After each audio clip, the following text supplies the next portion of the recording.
We have with us Ms. Seema Joshi, who is General Manager, ESRI India, and she will be talking on the topic leveraging geospatial technology platform for water resource management and distribution. Over to you, Seema. Fine, good afternoon and a very, very warm welcome. As per our session, as we have seen, water resources planning and management. This is something a very, very challenging issue in front of all of us, and that is where we are just trying to bring in how our geospatial technology platform can help in efficient management of this particular precious resource. So coming to start with, as we all are aware, water is a precious resource, but it's a highly complex as well. If we see on the one side, it's both extremes and lows. At both level, it is challenging for all of us to manage it. Excess creates floods, whereas scarcity creates droughts and all. And then it is not only that, even if water is available in sufficient quantity, that time also the quality of the water again at times is highly challenging. Like we have arsenic dissolved in water and all, and because of that skin cancers and all. So there are many factors which are involved in this water resource management. If you look at on the other side of the water distribution part, because one is water resources management and second is water, whatever water is available, our next challenge is how we can distribute it effectively so that we can make it available for all. If we see the kind of challenges in our urban and rural areas, there are places where water is getting whatever, though the resource is very limited, but there are challenges where water is getting wasted because of the pipeline burst and all. There are huge scarcity of the water. On the other side, the quality of the water and drinking water is again one of the biggest issue. So around this, how together or how we can handle all these, that is what I'm just trying to bring in here. Now, this was just one little study by this World Bank team and UNESCO and all. But I wanted to highlight one aspect here inside this, that scarcity of the water and the water stress. If you see on this page, hello, yeah. So if you see this image on the right hand side, we see this is the latest development which we have. In fact, one of the application which we have deployed in India Urban Observatory, where the water stress level in different cities is we have tried to bring in and highlight here that which are the cities in next 50 years, 2050, where the water challenges will be there for the drinking water. So these kind of projections and predictions, we have done it. So looking at all these things, we know, there are quite a few of challenges in the water sector, starting from the basin management and plans for the dams and check dams, watershed management, where was ground level monitoring and management, flood forecasting. These are some few actually we have just tried to bring in, but overall, here GIS, if you see, GIS can play a key role in the entire water exploration and distribution cycle. If we start with here, if you see the water resources, where we have the drainages, we have the rivers, canals, a network, along with the underground water levels and underground water sources. So all these planning and resources we need to do. And then finally, once the water is available, then the raw water needs to be purified and all. And then after extraction, it needs to be converted into the potable water. And then this consumable, once it is there in the consumable water framework, and then the distribution, and that too efficient distribution, so that there is no losses on the way, and there are no losses, water losses and all. And highly efficiently we can handle that water distribution. So, and once the water is distributed, then finally the wastewater management is also one of the key requirement there. When we are talking about this water distribution, then how to handle and manage this wastewater. In fact, recently I was just looking at one of the Bill Gates implementation also, where this wastewater was also reconverted into drinking water along with the electricity generation project and all.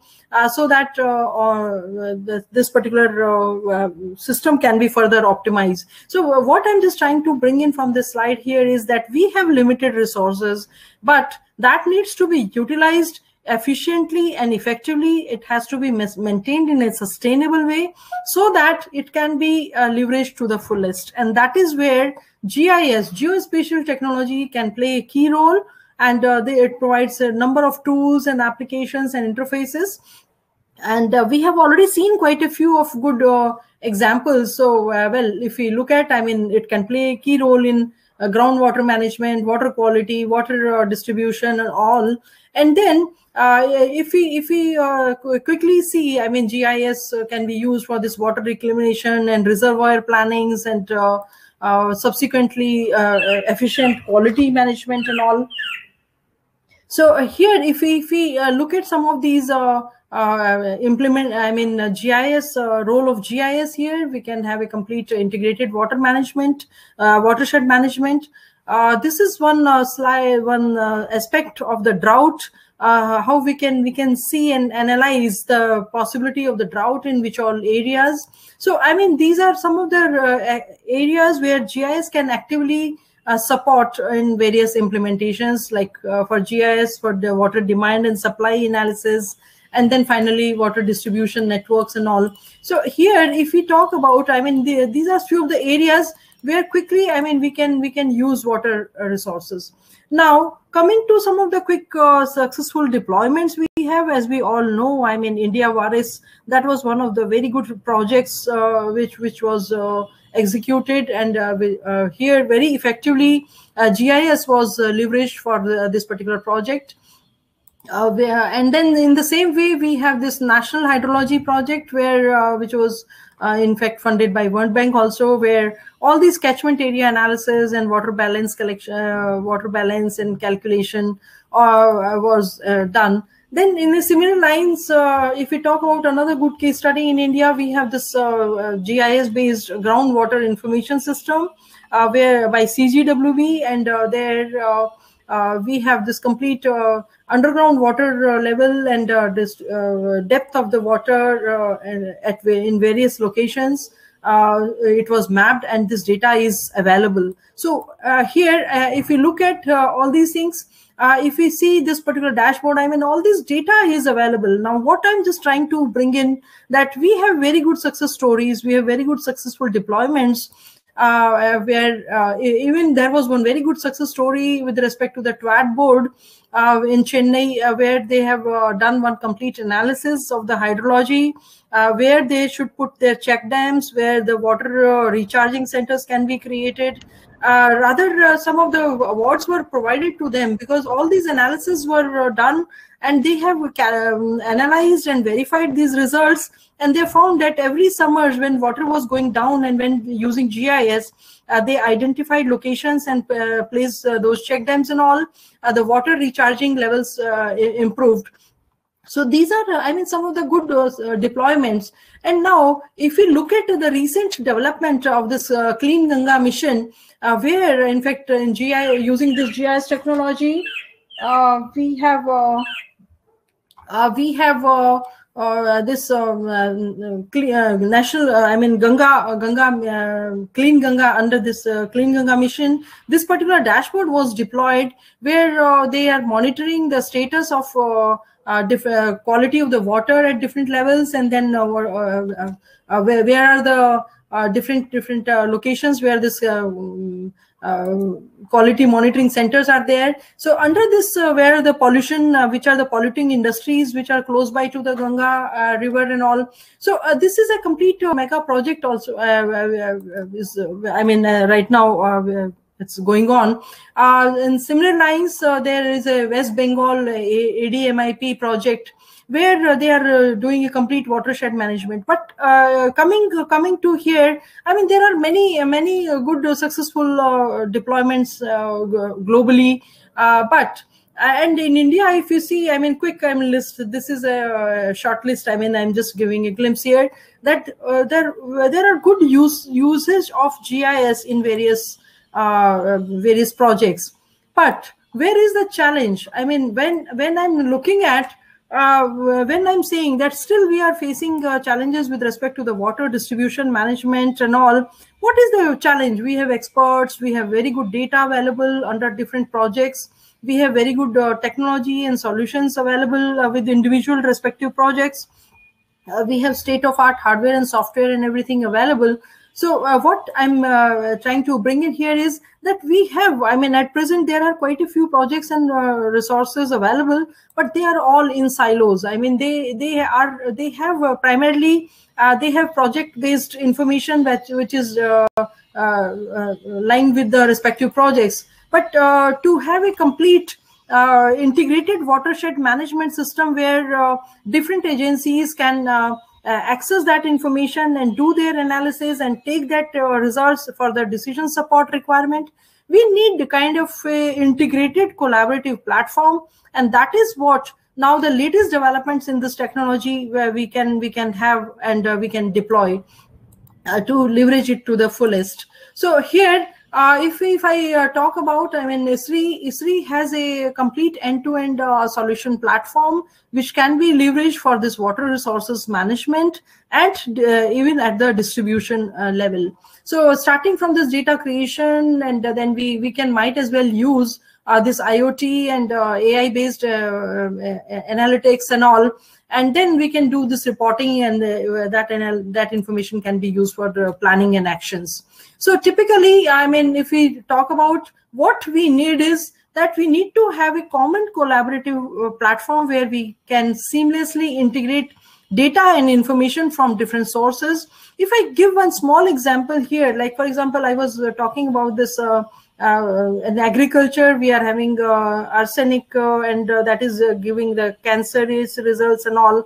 So if we have this water quality ensured, and that water quality information, if it can be shared with all those agriculture and all those different agencies, then all these decisions can be taken about like where they should grow and where are the hazardous industries which can be restricted and all, where the water is getting contaminated in the drinking water and all. So here what simply we need is all this information to be brought at a common collaborative platform, and then various apps can be created for different user agencies, and they can use it for their decision support requirement.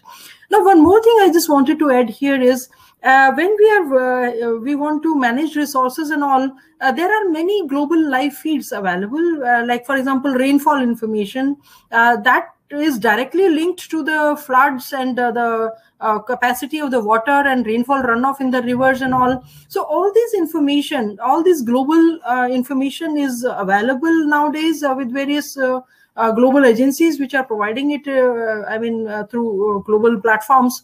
So here we need, I mean, the kind of GIS platform where if I am working on a, let's say, flood planning, then I may need to use the complete geology, hydrology of the soil, and basically soil, different kinds of soils, terrain, topography, land use, land cover. All that information is required to do an integrated analysis. And that is where this ESRI's platform, here we have all this information, not only the department specific information, but additional information which is critical for the water resources management, that is also made available through the Living Atlas.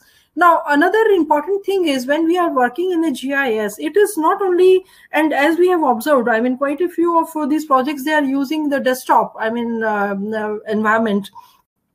But when we talk about water resources management, there are multiple agencies required and multiple data sources in different formats. So here, the technology platform should enable the kind of platform which we need that should enable all these different kinds of data to be integrated seamlessly. And that is where ESRE platform has these capabilities where we can directly integrate all these geospatial information from various sources and sensors, and we can. Seema, may I request you to please wind up your presentation? Yeah, just 2 minutes more. Yeah. So here, I mean, we have a number of tools available which can be used directly for various kinds of modeling and hydrological modeling and all for prediction modeling, and that can be effectively used. And finally, one thing I just wanted to highlight in the last is here in this platform, we have ready to use configurable solution templates and models, which are I mean, industry specific models which can be used. I mean, if you talk about water resources also, there are very specific applications which are available that can be directly configured and used.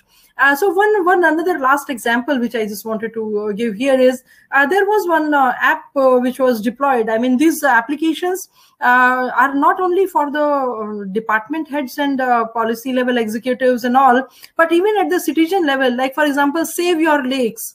I mean, this is one initiative by Ministry of Housing and Urban Affairs where they have provided this app to all citizens so that anybody can contribute information and share that. And finally, last but not the least, that is capacity building. So in what we need is for effective and efficient management of water resources and distribution and all, there is a very well planned structured training programs required at various levels, and that is what the capacities has to be built at various levels.